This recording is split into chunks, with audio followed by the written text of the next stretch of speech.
Ali. Magwawalong taon na to sa October. Matanda na pero maliksi pa rin siyang kumilos at saka parang baby yan. Napakabait niyan. Kahit kinakagat-kagat yung tenga niya ni Piccola. Kahit nakasubo na yung pagkain, pag inagaw sa bibig niya, hindi man lang yan nagre-react. Napaka-passive, napakabait. Sa loob ng 3 taon na magkasama si Ali at Piccola, I remember, minsan lang sila nag-away. Parang na-provoke ng mga batang makukulit sa tabi nila. Kasi kinagat yung tenga. Tapos yun, nung tumayo siya, tinulak niya si Piccola na pikon. Parang, hindi naman nagkagatan. Pero, parang nag-away sila noon. Tapos, 2 weeks silang hindi nagpapansinan.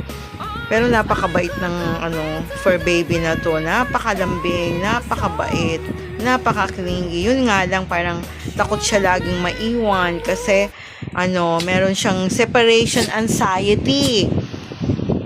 Nagkaroon siya ng 4 na fur parent sa first year ng life niya bago kami nagkita. Tapos 6 na taon na siya sa akin nitong October. Yan si Ali Putput. 8 point something kilogram to overweight.